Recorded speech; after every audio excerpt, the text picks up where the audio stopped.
Ricardo Mesquita Muniz.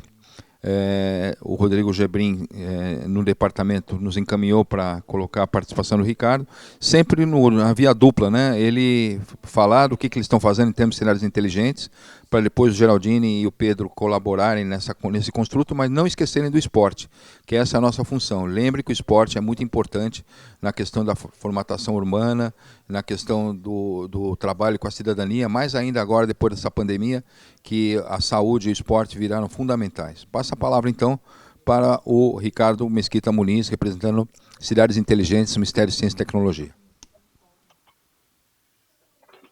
Maurício, primeiramente queria agradecer o convite da Abriesp.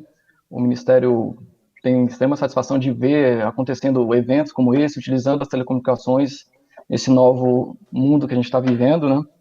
Além do trabalho no Ministério, eu também sou professor de judô, então sempre estou ligado com essa parte do esporte. E hoje estamos utilizando as telecomunicações para nossas aulas, por videochamada e tudo. Então, a Secretaria de Telecomunicações, que eu sou vinculado, né, já teve uma série de ações durante a pandemia do Covid. Uma delas foi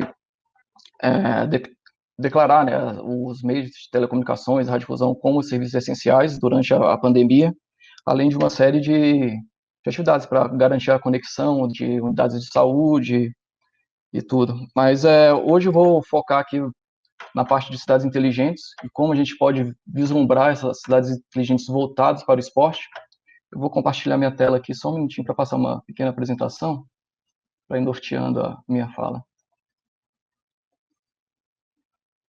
Só um minutinho.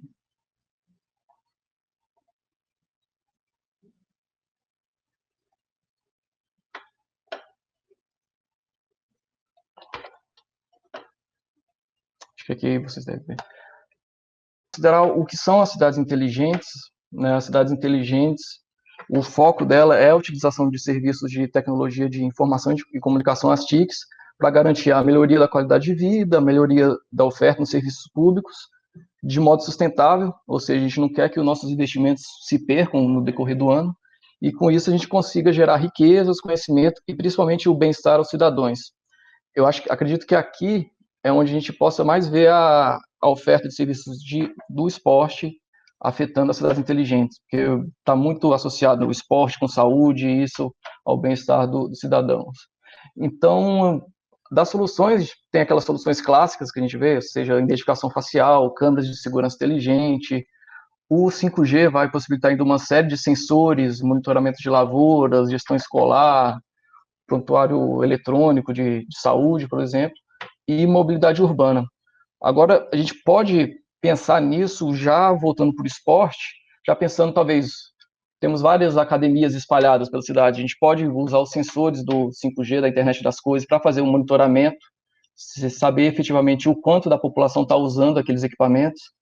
Como o Maurício comentou, as ciclovias inteligentes, esse é um caso da Alemanha, que o atrito gerado ali pelas rodas da ciclovia no assoalho, ele gera energia para a iluminação, né, uma iluminação inteligente, LED, assim como arenas sustentáveis, com toda a parte de aquisição de água de chuva, renovação energética, não ser só uma arena esportiva, manter também complexos culturais e a população engajada, né?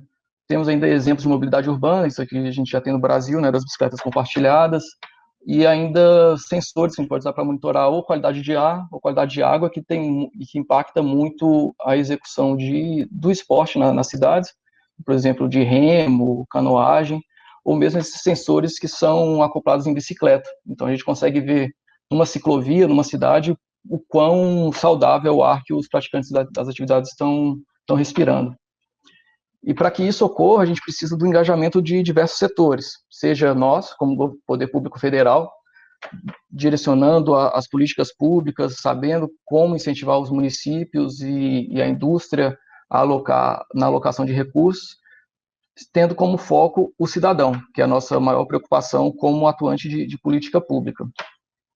Com isso, o Ministério está atuando da seguinte forma: juntamente com o Ministério do Desenvolvimento Regional, a gente instituiu a Câmara das Cidades 4.0, onde toda essa discussão está sendo feita. Só que nesse momento a gente parou na seguinte pergunta: como são as cidades brasileiras, né? Nós temos mais de 5.500 municípios e a gente não sabe o quanto eles têm essa inteligência voltada para o esporte, para o lazer, para a sustentabilidade ou para o meio ambiente. Então, nesse primeiro momento, durante esse ano, a gente está propondo esse modelo de maturidade para avaliar as cidades inteligentes. E esse modelo, ele leva em conta esses três fatores primordiais: o fator ambiental, o econômico e o sociocultural. Eu ressalto muito o papel do esporte, tanto no aspecto econômico, do esporte profissional, como no aspecto sociocultural, do esporte amador, das pessoas praticando o esporte nas cidades. E com isso, a gente vai avaliar cada uma das cidades como está o seu nível de maturidade, se ela está planejando começar ações nesse sentido, se ela já está em desenvolvimento, se ela já está integrando as ações nesses eixos, e como se dará isso para cada um dos municípios. Então, aqui seria um exemplo de como a gente pensa isso no sentido econômico. Uma cidade inteligente, ela precisa ter residências com acesso à internet. Tantos por cento da população vai estar coberta, tantos por cento não está, e com isso a gente consegue ranquear as cidades. Já pensando com foco para o esporte, a gente pode pensar nos seguintes indicadores. Por exemplo, como a população utiliza a estrutura do esporte. Ela utiliza a ciclovia? Tantos por cento da população utiliza, não utiliza? A estrutura dos equipamentos. A cidade possui um ginásio multiuso, possui academias ao ar livre. Tudo isso vai contar pontos para a gente ranquear determinada cidade como inteligente ou não, e o quanto ela precisa evoluir nesse aspecto, nessa dimensão, para se tornar uma cidade mais inteligente. Né? A gente está fazendo esse sistema de avaliação, provavelmente esse ano a gente já vai começar as avaliações das cidades, então, para a gente já partir para o próximo passo ano que vem, que seria efetivamente direcionar a política pública. A gente perceber, não sei, 20% das cidades não possuem equipamentos esportivos adequados. Então, talvez a gente, com uma conversa junto com o Ministério do Esporte, a gente consegue direcionar, para a gente melhorar a qualidade de vida da população, diminuir custos com saúde, tudo nesse ranking de cidade, a gente precisa investir um pouco mais nesse segmento, junto com parcerias privadas e tudo, e efetivamente soluções para as cidades.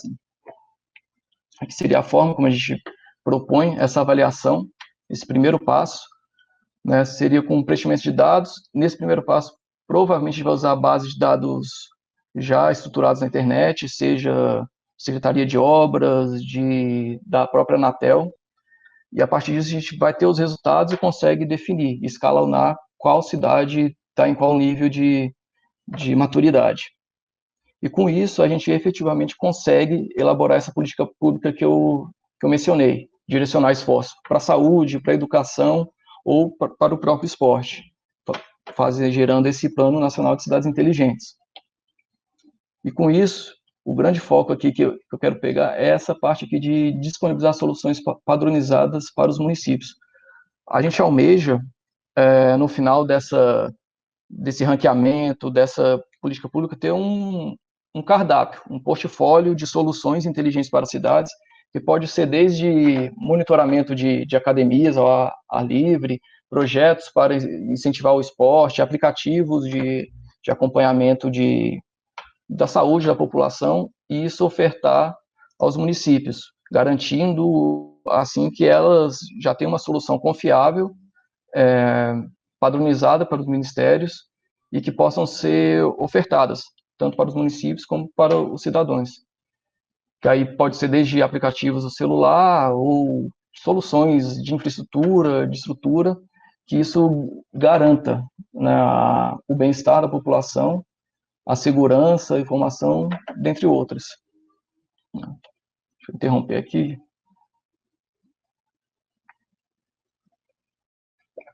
Então, quando a gente tem uma série de estudos que a gente pode ver como se relaciona, né, o esporte com as cidades inteligentes, mas o mais importante é como esse relacionamento se dá com parcerias do setor governamental, com o setor da indústria e a própria população. A gente precisa engajar nesse sentido de forma a motivar as cidades que sejam inteligentes, ambientalmente, esportivamente e culturalmente. Ricardo, Muito obrigado. E olha, eu queria dizer que nós em Brasília estamos reativando a portaria 275 de 1º de outubro, que já vem desde o tempo do Agnello, passou pelo Orlando, depois passou efetivamente pelo Aldo, e agora o Wilton e General Brasil, e finalmente Marcelo Magalhães, que é a ideia de ter um ponto no esporte que a gente possa tratar de toda essa parte de inovação, exportação, tecnologia. E estamos muito felizes de sensibilizar o Ministério de Ciência e Tecnologia da importância do esporte. Já foi ventilado, sugerido aí que a gente criasse um departamento dentro da parte de cidades inteligentes para tratar de esporte. Temos 2 grandes parceiros aí, que é o CAL São Paulo e a ASBEA, que vão falar logo na sequência. E o Alessandro, que é vice-presidente da ABS, teve um projeto chamado Fast Field. É um projeto que ele trabalhou de forma inovadora, estruturas esportivas por todo o Brasil, que ele já vai falar um pouquinho. E estamos muito felizes de ter você aqui com a gente, Ricardo, porque essa agenda vai prosseguir. Nós estamos construindo tijolo a tijolo para poder ter uma estrutura sólida para o esporte, para poder ter representatividade aí no Ciência e Tecnologia, junto com a inovação, com o Paulo Alvim. Porque quando você fala esporte, a visão é federações, campeonatos, congressos, mas tem uma cadeia produtiva imensa por trás. Essa é a nossa briga com o Ministério da Economia e, se Deus quiser, nós vamos chegar lá.